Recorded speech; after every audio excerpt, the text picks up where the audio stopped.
Executive Director of the Jackson Downtown Development Authority, Corey Mays. Hi, Corey. Hey, Bart.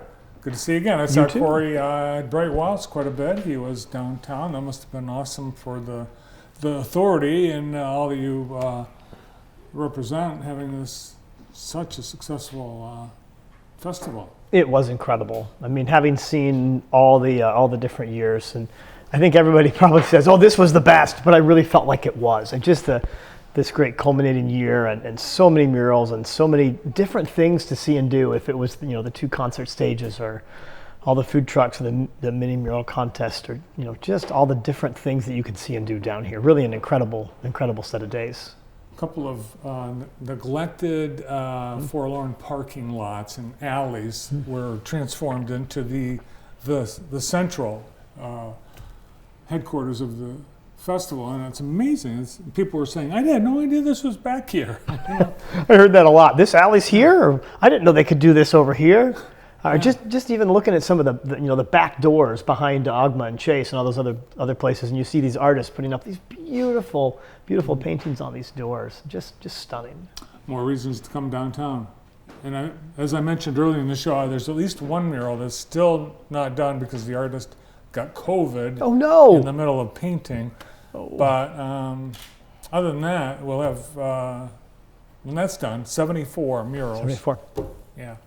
So the events continue next. They do, yeah. It's a lot of people think summer's ending and therefore events are winding down, but we're just ramping up. We've got a special Food Truck Tuesday tomorrow. We've never done one in September, and so tomorrow, come on out. It's 11 different food trucks in Horace Blackman Park. It's going to be really, really exciting. Who's going to be there? Melted is going to be there, and I said they were going to be there last time, and I was wrong. I sat here in this chair and said Melted would be there, and then they called me and said, "We're not coming," and I was wrong. They will be there tomorrow. Baby Bear Burger will be there. Big Guy Catering, if you're a fan of the baked potato. I already had somebody in my office this morning wanting to make sure the baked potatoes would be there. Mm-hmm. A couple different barbecue trucks. Junkyard Dog will be there. Crazy Cowboy will be there. Craveable, the new vegan trailer, will be there. A whole great host of trailers out tomorrow. Weather looks really good. Is Later Dudes going to be there? Later Dudes is not on the list yet, but they're on our list to get a hold of for next season. We haven't seen them at any of our events this season. I know they were down at Bright Walls this weekend, but got to get them at some stuff. Kevin Nichols performing at one of the events this summer. Who's the entertainment tomorrow? And you're going to ask me that. Steve Tucker would kill me if I didn't remember who this was. My Back Pages. Thank you, My Back Pages. Thank you. I was going to pull out my phone, but didn't want to do that. Steve was really great and pulled it together for us since we added this one to the schedule. And I think it's worth noting, this was the brainchild of your wife and Joe Hooper. Well, just the bonus. It was, weekend, yeah. Yep, Karen Hawley and Joe Hooper said, we've got to do this. So, of course, we made it happen. We can't tell Karen and Joe no. So people have to come. So they do. Everyone can prove to Corey that, yes, it was needed. Another one. We saw some of those food trucks at the Bright Walls, including these guys. They were popular, the ice cream. Very popular, oh my God. Especially late at night. Yeah, and really what a great idea to have whoever chose, and it's a juggling act to get the right mix. You can't have like 5 barbecue places. So it's nice that you go to that trouble to get some variety so people have something for everybody. Well, the lines at Bright Walls were long. Every place I saw either had a sold-out sign or really long lines, and a lot of happy faces too. People didn't mind waiting for some really great food. Well, I asked about Later Dudes because they ran out of fries. Oh no! Yeah, and I was hoping I'd be able to get them, but I'll just have to wait for the next place. I guess that's why it's called Later Dudes. You want fries? Later Dude. Coming soon. I'll get you their phone That really number. is the goal of the food truck, to sell out of everything. Right. That's really, they want to, because they don't want to bring it home. No, and I think that's a difficult balancing act, right? Knowing how much to prepare in advance and how much to have, because again, if you've got leftovers, what are you going to do with it? It's tough. Because if you had a brick and mortar place, you can sell them, put them on the menu the next day. That's right. Trucks can't. All right, so then we've got one more cruise night. We do, one more to go. Yeah, when's that? September 23rd, Friday night. We'll have cars as usual and great live entertainment, and we're bringing back the Burnout Pit. Oh, We had a burnout pit on Mechanic Street last month. It's the first time we've tried that in a long time, and it was wildly popular.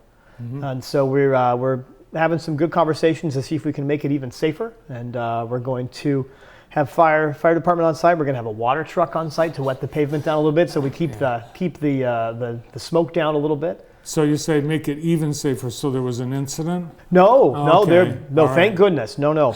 But you know, we had double barricades on one side and single barricades on one side and a fire truck on one side and ropes and loudspeakers and volunteers all over the place. But we want to make sure that if there's another safety measure we can put in place, just to make sure. I would never want to have an issue with something Oh, no. like that. So we're just taking a critical look just to make sure, hey, did we miss anything? Is there anything else we can do to make people feel more comfortable? But no, very Nice. successful, very safe. Yeah, and that's just September, because October we've got all kinds of stuff. In addition to the walk, we've got the chili festival. Fall Fest and Chili Classic again, coming downtown. And I just learned this week they're not going to have one main concert stage. They're going to have two concert stages at the Chili they Classic. probably got a great idea from Braywalls. I think so. So two main stages, and special announcement today, there will be a fireworks show at the end of the Chili Classic. Oh, wow. We are finished with our permissions from Consumers Energy and with the fire department, and we are okay with our fireworks technician, and so we will have a fireworks display at 8:30 that night at the end of the concert. Great. Now, this is a competition, right? It is a So competition. people can, like, now is the time to sign up. Are you signed up? No.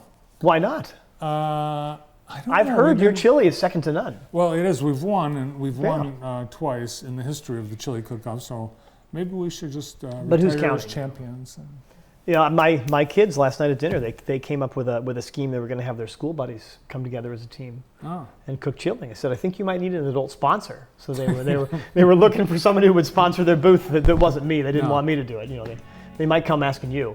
They wanted to get together and cook, and I'd eat their chili.